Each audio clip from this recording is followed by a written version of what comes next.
ओम शांति। आज 2 जून 2025 बाप दादा मधुबन से मधुर अनमोल महावाक्य है। मीठे बच्चे, याद में रहो तो दूर होते भी साथ में हो। याद से साथ का अनुभव होता है और विकर्म भी विनाश होते हैं। प्रश्न: दूरदेशी बाप बच्चों को दूरांदेशी बनाने के लिए कौन सा ज्ञान देते हैं?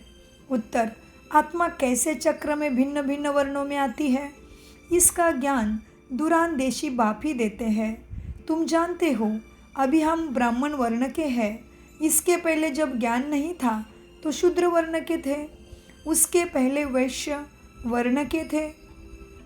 दूर देश में रहने वाला बाप यहाँ आकर दूरांदेशी बनाने का सारा ज्ञान बच्चों को देते हैं। गीत चला है, जो पिया के साथ है उसके लिए प्यार की बरसात है। ओम शांति। जो ज्ञान सागर के साथ हैं उनके लिए ज्ञान बरसात है। तुम बच्चों के साथ, तुम बाप के साथ हो ना, भला विलायत में हो, कहाँ भी हो, साथ हो, याद तो रखते हो ना। जो भी बच्चे याद में रहते हैं वो सदैव साथ में हैं। याद में रहने से साथ रहते हैं और विकर्म विनाश होते हैं। फिर शुरू होता है विकर्माजीत संवत। फिर जब रावण राज्य होता है तब कहते हैं राजा राजा विक्रम का संवत। वह विकर्मजीत, वह विक्रमी। अब तुम विकर्मजीत बन रहे हो, फिर तुम विकर्मी बन जाएंगे। इस समय सभी अति विकर्मी हैं, किसको भी अपने धर्म का पता नहीं। आज बाबा एक छोटा सा प्रश्न पूछते हैं। मीठे बच्चे, सतयुग में देवताएं यह जानते हैं क्या कि हम आदि सनातन देवी देवता धर्म के हैं? कितना सुंदर प्रश्न पूछा है देखो बाबा ने। इसके ऊपर विचार सागर मंथन करते हैं तो बहुत वंडरफुल बाबा के पॉइंट्स हमें याद रहेंगे, तो याद रहेंगे तो धारणा होगी। तो मीठे बाबा कहते हैं, बच्चों को बाबा प्रश्न पूछते हैं कि सतयुग में देवता ये जानते हैं क्या कि हम आदि सनातन देवी देवता धर्म के हैं? जैसे तुम समझते हो हम हिंदू धर्म के हैं, कोई कहेंगे हम क्रिश्चियन धर्म के हैं, वैसे वह देवताएं अपने को देवी देवता धर्म का समझते हैं। विचार की बात है ना।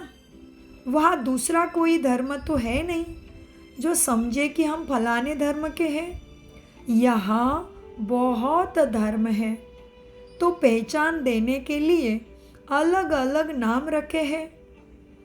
वहाँ तो है ही एक धर्म, इसलिए कहने की दरकार नहीं कि हम इस धर्म के हैं। उनको पता भी नहीं कि कोई धर्म होते हैं। देवी देवताओं को पता भी नहीं कि कोई धर्म भी होते हैं। उनकी तो राजा ही है सत्ययुग में। अभी तुम जानते हो हम आदि सनातन देवी देवता धर्म के हैं। देवी देवता और कोई को कहा नहीं जा सकता। पतित होने के कारण अपने को देवता कह नहीं सकते। पवित्र को ही देवता कहा जाता। वह ऐसे कोई बात नहीं, कोई से भेंट नहीं की जा सकती। अभी तुम संगम युग पर हो ना। जानते हो आदि सनातन देवी देवता धर्म फिर से स्थापन हो रहा है। वह तो धर्म की बात ही नहीं है, ही वहाँ एक ही धर्म। यह भी बच्चों को बाप ने समझाया है। ये जो कहते हैं महाप्रलय होती है, अर्थात कुछ भी नहीं रहता, यह भी कितना रॉन्ग है। बाबा ने कल भी कहा था कि कलयुग का विनाश होगा, मतलब क्या प्रलय होगा क्या? पूरी धरती जलमय होगी क्या? तो बाबा ने आज भी उसी बात को हमें समझाया। बाबा कहते महाप्रलय होता है, इस धरती पे महाप्रलय होता है, अर्थात कुछ भी नहीं रहता, यह भी रॉन्ग हो जाता है। बाप बैठ समझाते हैं राइट क्या है और रॉन्ग क्या है। परमात्मा प्राणेश्वर सदगति दाता शिव पिता बाबा बैठ के हमें सिखाते हैं, समझाते हैं। तो अभी क्या चल रहा है, लाइव भगवत गीता चल रही है। किसके लिए, अधर्म का विनाश, स्वधर्म की स्थापना, असत्य का दुख का विनाश, सत्य सुख की स्थापना, माना लाइव भगवत गीता। तो बाबा कहते हैं बच्चे, अगर आपको भी इस लाइव भगवत गीता में परमात्मा के छत्र छाया का अनुभव करना है तो ज़रूर अपने नज़दीकी किसी भी ब्रह्मा कुमारी सेंटर में जाके सहज राजयोगा कोर्स करिए, जो निःशुल्क सिखाया जाता है और उसमें कुछ भी नहीं छोड़ना पड़ता। डरो नहीं, समय के इशारों को समझो, समय की पुकार को समझो। मीठे बाबा कहते, बच्चे राइट और रॉन्ग क्या है बाप बैठ समझाते हैं। शास्त्रों में तो जल में दिखा दिया है, बाप समझाते हैं सिवाय भारत के बाकी जल में हो जाती है। बाबा क्या समझाते हैं, भारत के भूगर्भ भूलैंड, भारत की धरती छोड़ के बाकी जो सारा विश्व का जो हिस्सा है जिसमें अभी अथाह मनुष्य आत्माएं निवास करती है, वो सारे कंट्रीज की जगह जलमय हो जाती है। तो जैसे कि देखो हर कंट्री का इतिहास है स्थापना का। जैसे सिंगापुर का भी बहुत सुंदर इतिहास है, आप देख लेना कि सिंगापुर कैसे स्थापन हो गया। एक राजा जा रहा था जहाज़ से और उसको जहाज़ चलते टाइम ऐसा कुछ कड़ा पत्थर उसके जहाज़ को ठुकरा गया, तो उसको लगा यहाँ पे पहाड़ जैसे क्या है, तो उसमें उतर गया। फिर उसकी लड़ाई किसी दिव्य सिंहा से हो गई। ऐसे बहुत सुंदर कहानी है, हम सिंगापुर गए थे तभी वो दिखाई जाती है, तो इसीलिए उस कंट्री का नाम सिंगापुर पड़ा है। हाँ, तो ऐसे ही हर कंट्री का इतिहास है, लेकिन भारत भूमि तो हमेशा है। भारत भूमि जलमय नहीं होती है, इसलिए तो भारत माता की जय कहते हैं, वंदे मातरम कहते हैं। हाँ, सो बहुत सारी बातें समझने की, सोचने की और वंडर खाने की है। हाँ, और सदगति पाने की है। तो मीठे बाबा कहते, बच्चे बाबा तुम्हें राइट और रॉन्ग समझाते हैं, बाप समझाते हैं बच्चे सिवाय भारत के बाकी जलमय हो जाती है। इतनी बड़ी सृष्टि क्या करेंगे, एक भारत में ही देखो ना कितने गांव हैं। पहले जंगल होता है, फिर उसमें वृद्धि होती जाती मनुष्य की, तो क्या करते, जंगल काट के मनुष्य घर बनाते, पानी को भी पीछे दबा के घर बनाते, बिल्डिंग बनाते।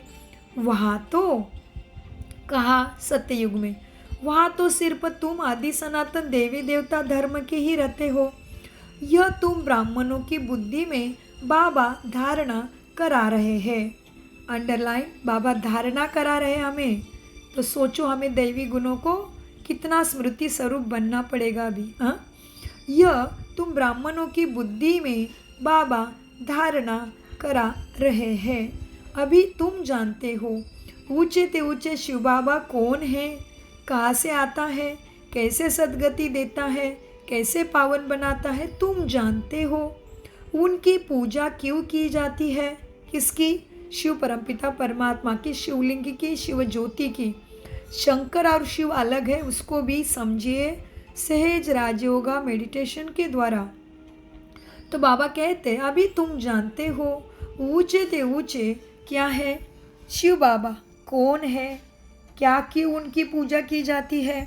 अब देखो, खादी के फूल क्यों चढ़ाते हैं शिवलिंग के ऊपर, दूसरे देवी देवताओं को तो सुंदर सुंदर फूल चढ़ाते हैं, शिव को ही केवल अक का फूल क्यों चढ़ाते हैं। वह तो निराकार है ना, उसको तो शरीर का आकार ही नहीं, केवल चिन्ह है ज्योति का, तो फूल क्यों चढ़ाते हैं। कहते हैं नाम रूप से न्यारा है भगवान, निराकार है भगवान, परंतु नाम रूप से न्यारी कोई चीज़ होती नहीं। तब क्या है, जिसको फूल आदि चढ़ाते हैं पहले पहले पूजा उनकी ही होती है, मंदिर भी उनके ही बनते हैं, क्योंकि भारत की और सारी दुनिया के बच्चों की सर्विस परमात्मा शिव ही करते हैं। इसलिए प्रथम जब द्वापर युग में पूजा शुरू होती है तभी सोमनाथ का मंदिर में प्रथम शिवलिंग की स्थापना होती है और वहाँ से फिर सारे देवी देवताओं की पूजा धीरे धीरे शुरू होती है, एवं तत्वों की भी पूजा बाद में शुरू होती है। ये सारा राज, सारे सीक्रेट सहज राजयोगा मेडिटेशन के अभ्यास में परमात्मा सिखाते हैं। मीठे बाबा कहते हैं बच्चे क्या है, हाँ अब उसका शरीर नहीं है, फिर भी क्यों फूल चढ़ाते हैं? ज़रूर उसने कुछ किया होगा आपके लिए।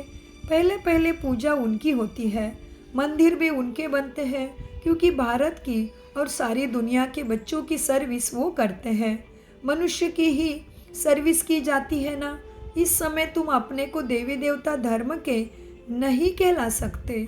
तुमको पता भी नहीं था कि हम देवी देवता थे, फिर आप बन रहे हैं। अभी बाप समझाते हैं, बच्चे समझना चाहिए ना, ये नॉलेज सिवाय परमपिता बाप के कोई भी दे ना सके। उनको ही कहते हैं ज्ञान का सागर, शक्ति का, प्रेम का, गुणों का सागर।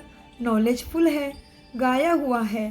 परमात्मा रचयिता और रचना को ऋषि मुनि आदि कोई भी नहीं जानते। वो भी नेति नेति करते गए हैं। ऋषि मुनि भी क्या करते गए? नेति नेति, माना इस सृष्टि चक्र को आदि अंत नहीं है, बाकी हम कुछ नहीं जानते, केवल नेति नेति करते गए। परमात्मा का एक्यूरेट परिचय, सत्य परिचय परमात्मा स्वयं ही आके देते हैं। बाकी किसी ने हमें बताया नहीं भगवान कैसे भला करते हैं, केवल आशीर्वाद देते भगवान तुम्हारा भला करे। फिर कितना भी बड़ा गुरु गोसाई हो, क्या कहते हैं? भगवान तुम्हारा भला करे। तो वो कौन है फिर? वो खुद को भगवान मान के बैठे हैं, भगवान समझ के सबको अपने चरणों में झुकाते हैं। तो कितनी सोचने वाली बात है, देखो। तो बाबा कहते हैं, बच्चे गाया हुआ है, रचयिता और रचना को ऋषि मुनि आदि कोई भी नहीं जानते। नेति नेते करते गए। छोटे जैसे छोटे बच्चों को नॉलेज है क्या? जैसे बड़े होते जाएंगे बुद्धि उनकी खुलती जाएगी, बुद्धि में आता जाएगा विलायत कहाँ है, यह कहाँ है। तुम बच्चे भी पहले इस बेहद की नॉलेज को कुछ भी नहीं जानते थे। यह भी कहते हैं भला हम शास्त्र आदि पढ़ते थे, परंतु समझते कुछ भी नहीं। मनुष्य ही इस ड्रामा में एक्टर है ना। तो बाबा ब्रह्मा भी कहते हैं कि हम बहुत शास्त्र पढ़ते थे, लेकिन उसका प्रैक्टिकल जीवन में आधार कैसे लेना है, उसमें से शिक्षा कैसे लेनी है, कुछ भी नहीं जानते थे। एवं शास्त्रों के श्लोक तो पढ़ने भी नहीं आते, पढ़ने आते तो उसको अर्थ भी नहीं समझता, फिर अर्थ समझा भी थोड़ा बहुत, आटे में नमक मिसल, तो भी उसको प्रैक्टिकल जीवन में कैसे लाना है, वो तो परमात्मा शक्ति बिना होता ही नहीं संभव। हर मनुष्य सोचता है मैं अच्छा करूं, लेकिन होता तो उल्टा ही है ना, क्योंकि परमात्मा से शक्ति नहीं ले रहे हम। आत्मा चैतन्य दीपक है, दीपक जन्म मृत्यु का खेल खेल खेल के बैटरी रिचार्ज हो गई है, और परमपिता परमात्मा ही आत्माओं का चार्जर है।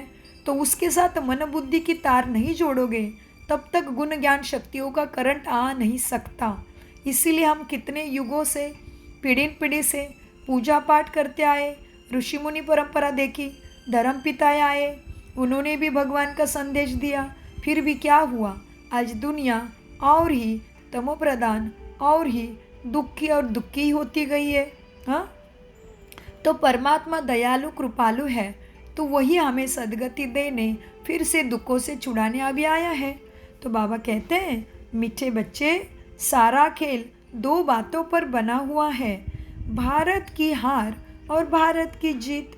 भारत में सतयुग आदि के समय पवित्र धर्म था, इस समय है अपवित्र धर्म। अपवित्रता के कारण अपने को कोई देवता नहीं कह सकते हैं, फिर भी अपने नाम के आगे श्री श्री नाम रखा देते हैं। लेकिन श्री माना क्या? श्री माना श्रेष्ठ, श्रेष्ठ कहा ही जाता है पवित्र देवताओं को।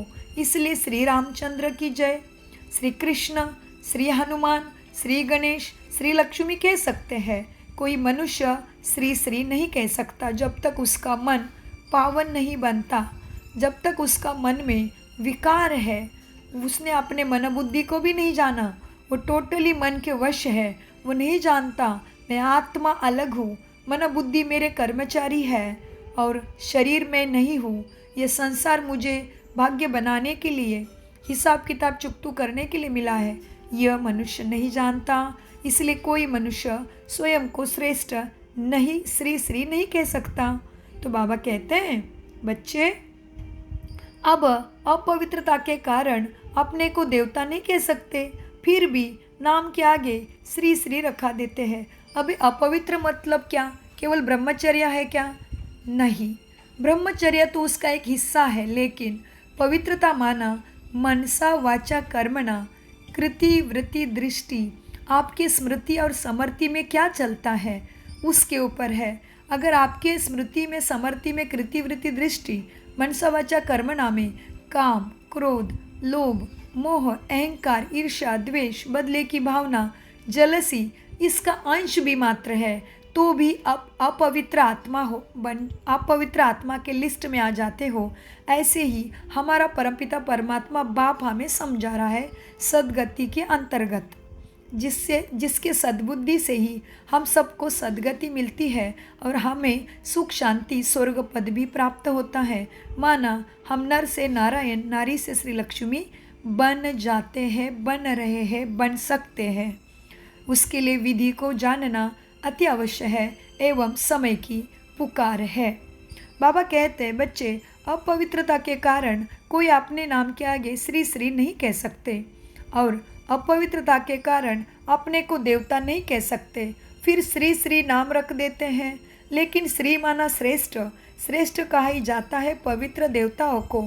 श्रीमद् भगवान वाच, बाबा क्या कहते हैं, क्या कहा बाबा ने? श्रीमद् भगवान वाच, श्रीमद् भगवान वाच कहा जाता है ना। अभी श्री कौन ठहरे? जो बाप के सम्मुख सुनकर श्री बनते हैं या जिन्होंने अपने को श्री श्री कहलाया है। बाप के कर्तव्य पर जो नाम पड़े हैं वह भी अपने ऊपर रख दिए हैं।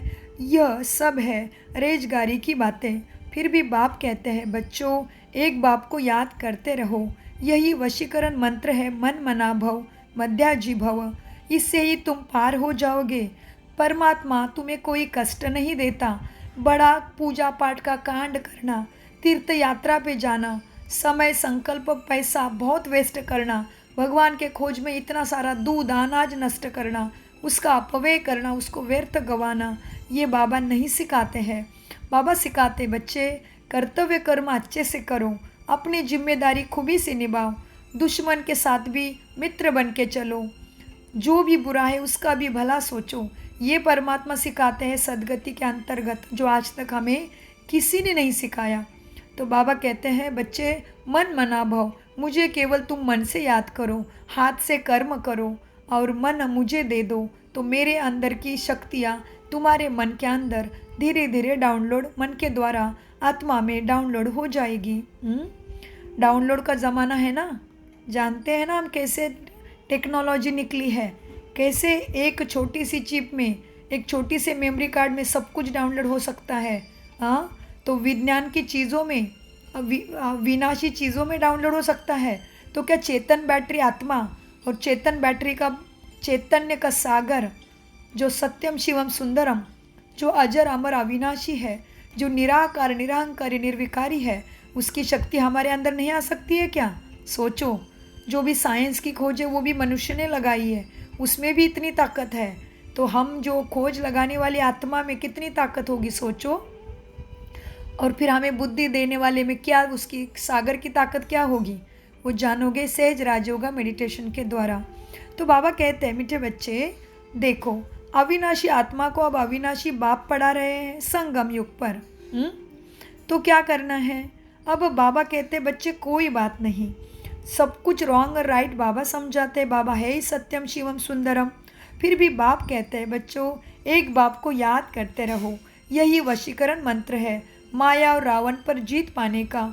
तुम रावण पर जीत पहन जगत जीत बनते हो। घड़ी घड़ी अपने को आत्मा समझो, माना आत्मा कहते ही आत्मिक स्वरूप सामने आए। कल ही बाबा ने कहा, मैं बोलते ही आत्म स्वरूप स्थित हो जाए, मेरा बोलते ही मेरा बाबा आपके स्मृति में सदा के लिए स्थित हो जाए। सो आज भी बाबा उसका ही रिवीजन कराते हैं। बाबा कहते हैं मीठे बच्चों, घड़ी घड़ी अपने को आत्मा समझो। यह शरीर तो यह 5 तत्वों का बना हुआ है, बनता है, छूटता है, फिर बनता है। अब आत्मा तो अविनाशी है, शरीर छोड़ती है, फिर छोटे गर्भ में जाके लेती है। अविनाशी आत्मा को अब अविनाशी बाप ही पढ़ा रहा है, संगम युग पर पढ़ा रहा है। चल रहा है गीता ज्ञान अभी भी। आ जाओ जल्दी जल्दी, अपना कल्याण करो, अपने परिवार का कल्याण करो, अपने कुल का कल्याण करो, अपने परिवार की कुल देवी इष्ट देवी बनो, ग्राम देवी बनो। समाज का, अपने देश का, विश्व का कल्याण होगा जब हमारे मन बुद्धि संस्कार श्रेष्ठ हो जाएंगे तभी।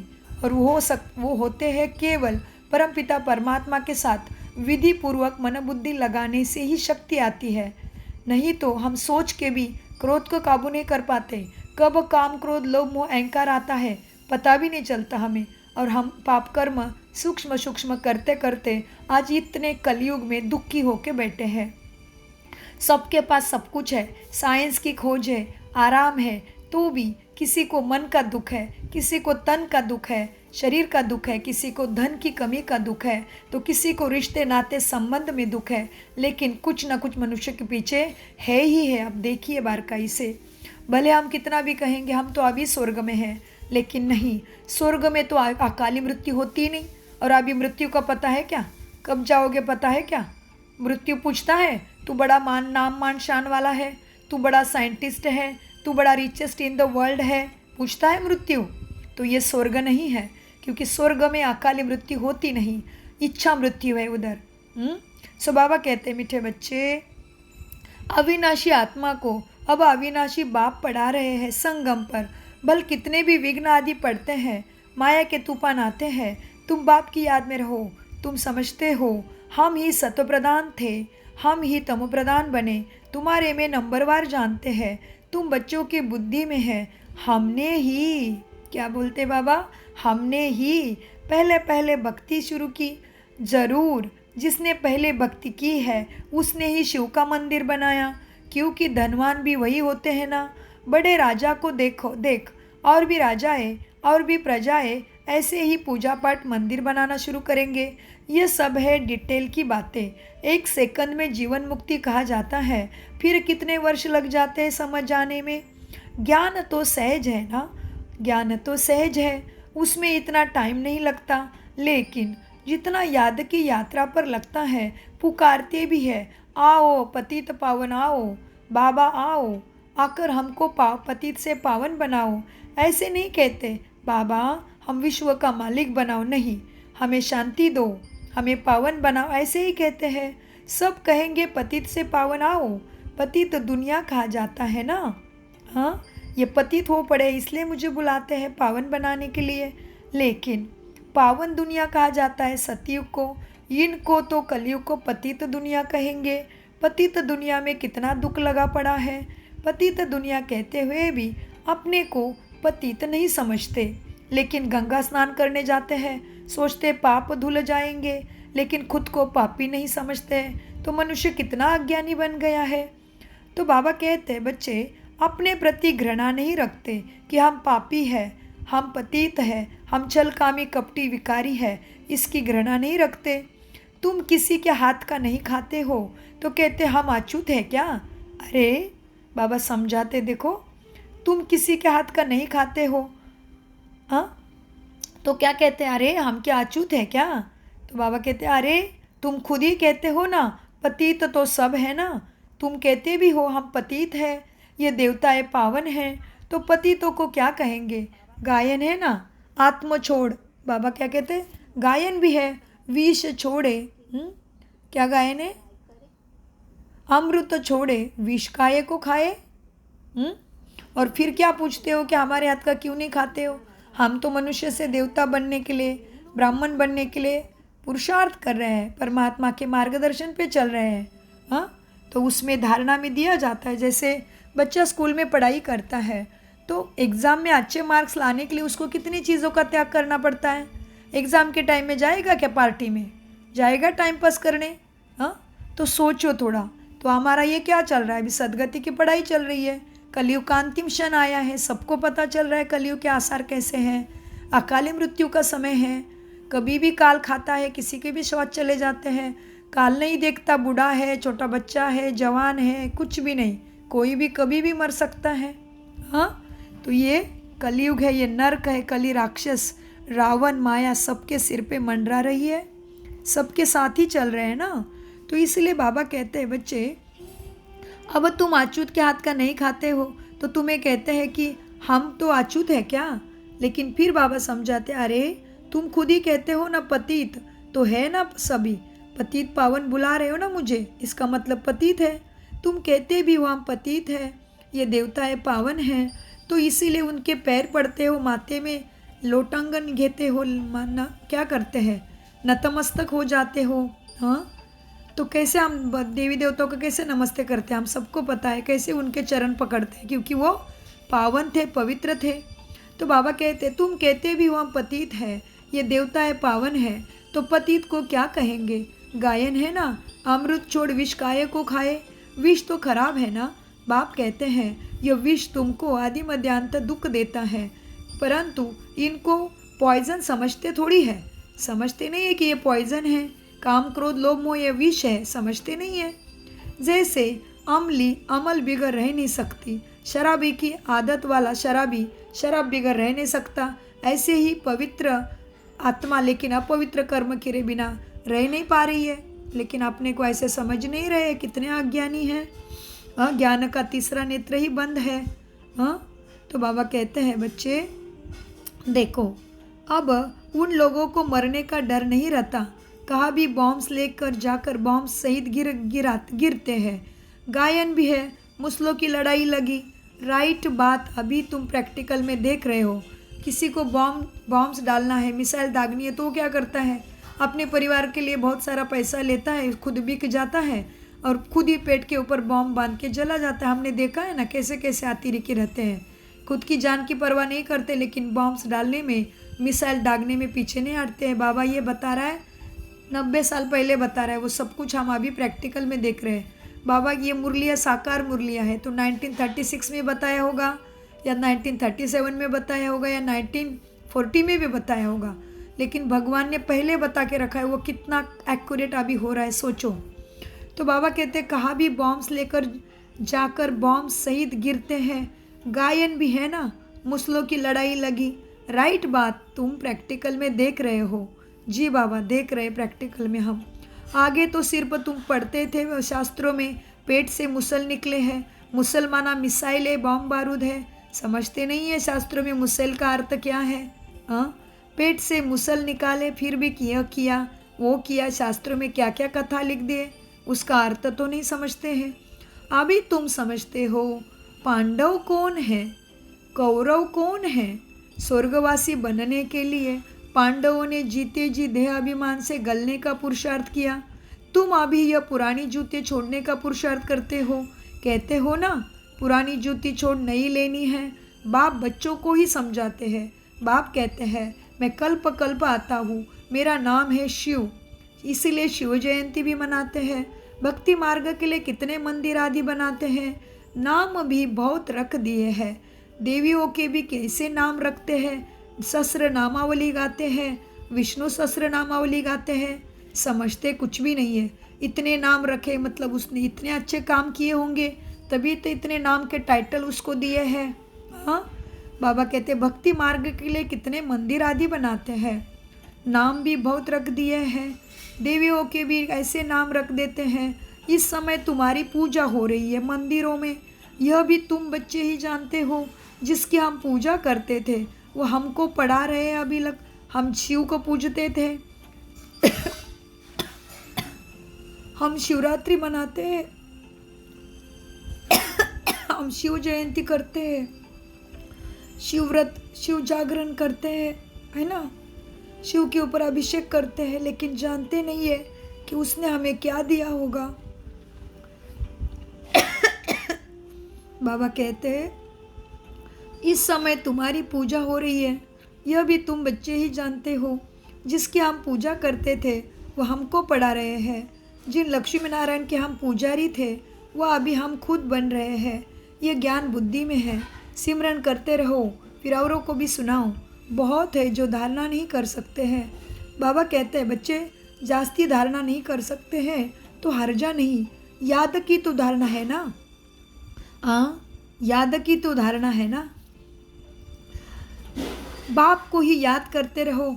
जिनकी मुरली नहीं चलती है तो यह बैठ सिमरन करे। यहाँ कोई बंधन झंझट आदि है नहीं। जिनकी मुरली नहीं चलती है तो यहाँ बैठ सिमरन करे। यहाँ कोई बंधन झंझट आदि तो है नहीं। मुरली के लिए अभ्यास के लिए आते हो मधुबन में, कोई झंझट रही नहीं। घर में बाल बच्चे आदि का वातावरण देख वह नशा गुम हो जाता है, मन सब तरफ चला जाता है। यहाँ चित्र भी रखे हैं, किसको भी समझाना बहुत सहज है। वो लोग तो गीता आदि पूरी कंठ कर लेते हैं, लेकिन क्या सदगति हुई उनकी? कुछ भी नहीं। सदगति माना सत्य को जानना, न खुद के आत्मा सत्य है, आत्मा का पिता सत्य है, ड्रामा के आदि मध्य अंत का चक्र सत्य है, नहीं जानते हैं, केवल गीता कंठ करते रहते हैं। सिख लोगों को भी ग्रंथ कंठ रहता है। तुम क्या कंठ कर, तुमको अभी क्या कंठ करना है? बाप को याद करना, मन मना भव मध्याजी भव, सुखधाम को याद करो, परम धाम को याद करो, फिर सुदर्शन चक्र घुमाते रहो, 5 स्वरूपों का अभ्यास करते रहो, बाप को याद करने की युक्ति करो। तुमको यही कंठ करना है ना? तुमको क्या कंठ करना है? बाप को, बाप की शिक्षा को। तुम कहते भी हो बाबा यह तो बिल्कुल नई चीज़ें हैं, ये तो हमें किसी ने अभी तक बताया भी नहीं था, कितना नया नया ज्ञान है। यह एक ही समय है जबकि तुमको अपने को आत्मा समझ एक बाप को याद करना है। 5000 वर्ष पहले भी सिखाया था, और कोई की ताकत नहीं जो ऐसे तुम्हें समझा सके। ज्ञान सागर एक ही बाप है, दूसरा कोई हो ना सके। ज्ञान सागर बाप ही तुमको समझाते हैं। आजकल ऐसे भी बहुत निकले हैं जो कहते हैं हमने अवतार लिया है, इसलिए सच की स्थापना में कितने विघ्न पड़ते हैं, परंतु गाया हुआ है सच की नाव हिलेगी डुलेगी डूबेगी कभी भी नहीं। अब तुम बच्चे बाप के पास आते हो, तुम्हारी दिल में कितनी खुशी रहनी चाहिए। आगे यात्रा पर जाते थे तो दिल में क्या आता था, अब घर बार छोड़ यहाँ आते हो तो क्या ख्यालात आते हैं? हम बाप दादा के पास जाते हैं। बाप ने यह भी समझाया है, बच्चे मुझे सिर्फ शिव बाबा कहते हैं, जिसमें प्रवेश किया है वह तो है ब्रह्मा। बिरादरियाँ होती है ना, पहले पहले बिरादरी ब्राह्मणों की है, फिर देवताओं की बिरादरी होती है, फिर ये ब्राह्मणों की पहले पहले बिरादरी है मनुष्य सृष्टि पर, फिर देवताओं की बिरादरी हो जाती है। अभी दूरदेशी बाप बच्चों को दूरानदेशी बनाते हैं। तो इसीलिए देखो ना, स्थूल दुनिया में भी लौकिक दुनिया में भी क्या है, देवी देवता की पूजा का अधिकार, कोई भी मुख्य कार्य का अधिकार किसको दिया है? कुछ भी हो, नामकरण हो, मरण की पूजा हो, शांति की पूजा हो, सत्यनारायण की पूजा हो, शादी हो, घर की वास्तु शांति करनी है, तो भी क्या करते हैं? तथाकथित धर्म वाले ब्राह्मण को ही बुलाते हैं ना। तो इसका अर्थ समझना है कि ब्राह्मण धर्म क्या है, क्यों चोटी रखते हैं। तो इसीलिए बाबा समझाते, बच्चे तुम हो सच्चे ब्रह्मा कुमार कुमारी ब्राह्मण। कल भी बाबा ने कितना समझाया है, कौन बनेगा देवी देवता? केवल ब्राह्मण सो देवता तो लिखा है, बोला है, लेकिन ब्राह्मण सो देवता बनने के लिए बाबा कहते पहले ब्राह्मण सो फरिश्ता, माना अपने अंदर के चेतन सूक्ष्म लाइट को समझना पड़ेगा पहले बिरादरी ब्राह्मणों की है, फिर देवताओं की बिरादरी हो जाती है। अभी दूरदेशी बाप बच्चों को दूरदेशी बनाते हैं। तुम जानते हो आत्मा कैसे सारे चक्र में भिन्न भिन्न वर्णों में आई है, इसका ज्ञान दूरानदेशी बाप ही देते हैं जो परमधाम से आया है। तुम विचार करेंगे कि अभी हम ब्राह्मण वर्ण के हैं, इसके पहले जब ज्ञान नहीं था तो शूद्र वर्ण के थे। हमारा है ग्रेट ग्रेट ग्रैंडफादर, ग्रेट शूद्र, ग्रेट वैश्य, ग्रेट क्षत्रिय, उनके पहले ग्रेट ब्राह्मण थे तुम। अब यह बातें सिवाय बाबा ने पूरा चक्र कल्प सृष्टि चक्र का ज्ञान हमें समझाया भी शूद्र की भाषा में, जो हमें डिटेल्स में सहज राजयोगा मेडिटेशन में समझाया जाता है कि ग्रेट शूद्र कौन से युग में होते हैं, ग्रेट वैश्य कौन से युग में होते हैं, ग्रेट क्षत्रिय कौन से युग में होते हैं, ग्रेट ग्रेट ग्रैंडफादर कौन है, और पहले पहले ग्रेट ब्राह्मण अभी कौन है, और ग्रेट ब्राह्मण बाबा ब्रह्मा कुमारी को क्यों कहते हैं परमात्मा बाप, वो आप समझ सकते हो सहज राजयोगा मेडिटेशन में ही। तो मीठे शिव बाबा ने कहा, बच्चे तुम विचार करेंगे, अभी हम ब्राह्मण वर्ण के हैं, इसके पहले जब ज्ञान नहीं था तो शूद्र वर्ण के थे। हमारा है ग्रेट ग्रेट ग्रैंडफादर, ग्रेट शूद्र, ग्रेट वैश्य, ग्रेट क्षत्रिय, उनके पहले ग्रेट ब्राह्मण थे। अब यह बातें सिवाय बाप के और कोई समझा न सके। इनको कहा जाता है दूरादेश का ज्ञान। दूर देश में रहने वाला बाप आकर दूर देश का सारा ज्ञान तुम्हें देते हैं। मना दूर देश का मना आदि मध्य अंत भी समझाते सृष्टि चक्र का, और ऊपर से परम धाम क्या है, ब्रह्मलोक क्या है, ऊपर वाला क्या है, सूक्ष्म लोक क्या है, सूक्ष्म देवी देवता क्या है, और स्थूल दुनिया क्या है, ये सारा इसमें आ गया। तो बाबा कहते हैं इनको ही कहा जाता है दूरांदेश का ज्ञान। दूर देश में रहने वाला बाप आकर दूर देश का सारा ज्ञान तुम्हें देते हैं, बच्चों को देते हैं। तुम जानते हो हमारा बाबा दूर देश में इसमें आते हैं, ब्रह्मा में आते हैं। यह पराया देश है, पराया राज्य कलयुग रावण का राज्य है। शिव बाबा को अपना शरीर नहीं है, और वह यह ज्ञान का वह है तो ज्ञान का सागर, लेकिन उसका शरीर नहीं है। अगर वो भी शरीर में आएगा तो जन्म मृत्यु के खेल में फंसेगा, तो कौन किसकी सदगति कर पाएगा, फिर खेल बिगड़ जाएगा। इसलिए बाबा कभी भी शरीर में नहीं आता, जन्म मृत्यु में नहीं फंसते हैं। वो सदा ही शिव है, वो जीव नहीं बनते, माना शरीर में नहीं आते। इसलिए कोई मरता है तो कहते जीव चला गया। जीव चला गया मतलब आत्मा ने 5 तत्वों का शरीर छोड़ दिया। तो बाबा कहते बच्चे शिव बाबा को अपना शरीर नहीं है, और वो है ज्ञान का सागर। स्वर्ग का राज्य भी उनको दे देना है, स्वर्ग का राज्य भी उनको देना है। श्री कृष्ण थोड़ी ही देंगे, शिव बाबा ही देगा। श्री कृष्ण को बाबा नहीं कहेंगे, श्री कृष्ण तो बच्चा है, उसको थोड़ी ना गॉड कहते, वो तो लॉर्ड कृष्णा कहते हैं।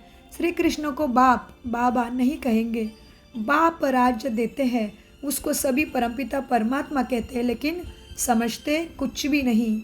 समझने के लिए, खुद के राज को जानने के लिए, सारे सीक्रेट को जानने के लिए सहज राजयोगा सीखना अति आवश्यक है। श्री कृष्ण को बाबा नहीं कहेंगे, बाप राज्य देते हैं। बाप से ही तुम्हें सतयुग का सुख शांति का स्वर्ग का वर्षा मिलता है। अभी हद के वर्षे सब पूरे होते हैं। सतयुग में तुमको यह मालूम नहीं रहेगा कि हमने यह संगम पर 21 जन्मों का माना 2500 वर्ष का बाप से सदगति का वर्षा लिया हुआ है। सतयुग में तुम्हें यह स्मृति नहीं रहेगी। अभी जानते हो हम 21 जन्मों का वर्षा माना आधा कल्प के लिए अमरपुरी का वर्षा ले रहे हैं।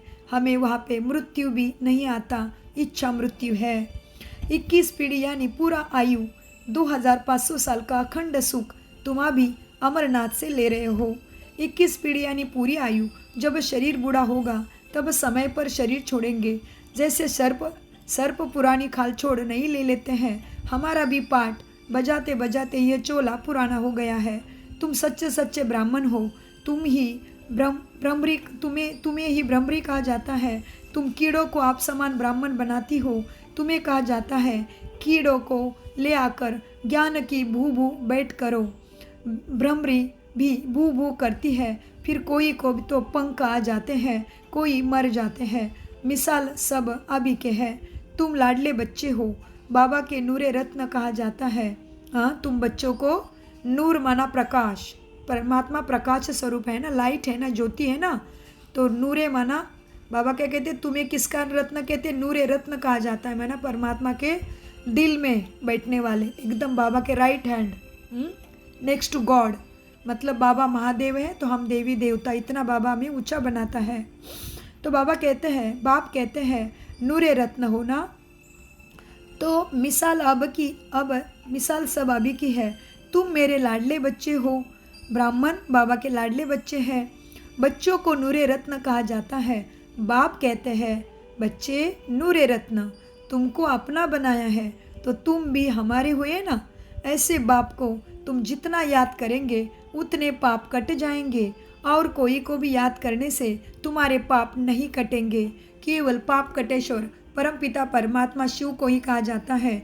वही है पाप कटेश्वर, वही है मुक्तेश्वर, वही है रामेश्वर, वही है गोपेश्वर, वही है पाप कटेश्वर भूतनाथ, और वही है सुख शांति का दाता अमरनाथ, सोमनाथ, विश्वनाथ। वही परमपिता परमात्मा है। जैसे उसके कर्तव्य कर्म है वैसे उसके अनेक नाम हैं। इसलिए भारत के हर कोने कोने में, भारत के चारों 12 दिशाओं में 12 ज्योतिर्लिंगम अलग अलग तीर्थ क्षेत्र के नाम से प्रसिद्ध है। तो बाबा ने इसलिए कहा, बच्चे दूसरे को याद करने से तुम्हारे पाप नहीं कटेंगे, आत्मा में शक्ति भी नहीं आएगी। केवल पाप कटेश्वर शक्ति दाता से ही तुम्हारे पाप कटेंगे। वो है ही भोलानाथ, वो है भूतनाथ। भूत माना हमारे अंदर की कमजोरी, विकृति, विकार, काम, क्रोध, लोभ, मोह, अहंकार, ईर्ष्या, द्वेष, बदले की भावना, निंदा, ये है हमारे अंदर के भूत। तो इसलिए भूतनाथ है बाबा, तो वही ख़त्म कर सकता है ना हमारे अंदर के कमजोरी को, भूतों को। तो बाबा कहते हैं, अच्छा मीठे मीठे से खिलाते बच्चों प्रति माता पिता बाप दादा का यात्रा और गुड मॉर्निंग। रूहानी बाप की रूहानी बच्चों को नमस्ते। हम रूहानी बच्चों की रूहानी बाप दादा को प्यार भरा सर्व संबंधों के साथ याद, प्यार और नमस्ते। धारणा के लिए मुख्य सार, जीते जी देह अभिमान से गलने का पुरुषार्थ करना है। इस पुरानी जूती में जरा भी ममत्व न रहे। सच्चा ब्राह्मण बन, कीड़ों पर ज्ञान की भू कर उन्हें आप समान ब्राह्मण बनाना है। वरदान, अमृत वेले का महत्व जानकर खुले भंडारे से अपनी झोली भरकर भरपूर करने वाले तकदीरवान भव। वरदान का विस्तार, अमृत वेले वरदाता भाग्य विदाता से जो तकदीर की रेखा खिंचवानी चाहे खिंचवा लो, क्योंकि उस समय भोले भगवान के रूप में लव फूल है। इसलिए मालिक बनो और अधिकार बाप से ले लो।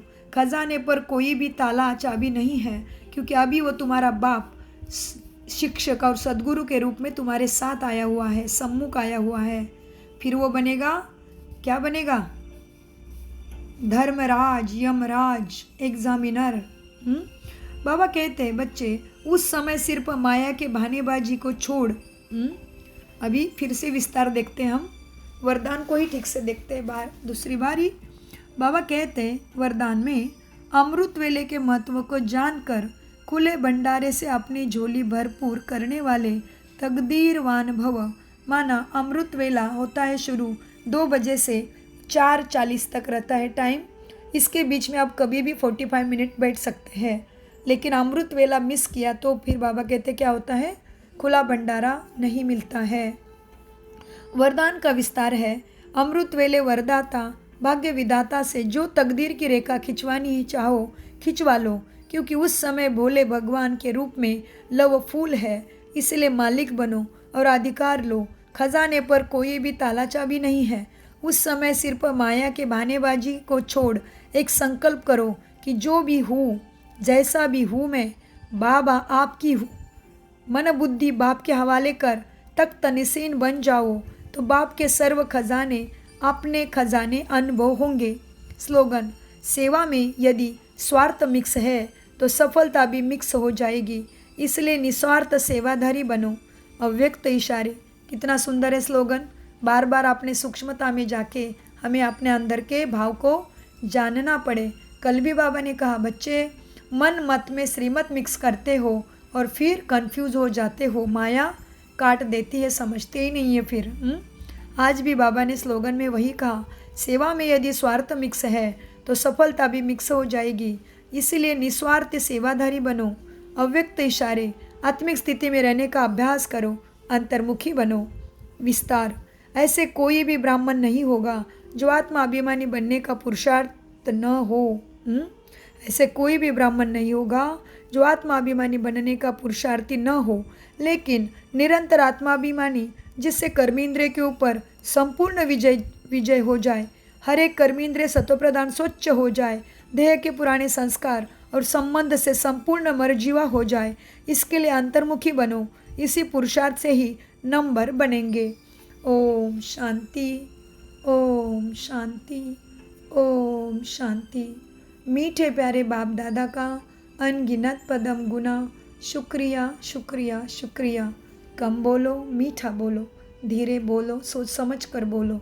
मेरा बाबा, प्यारा बाबा, मीठा बाबा। बाबा सदा याद है, बाबा सदा मेरे साथ हैं।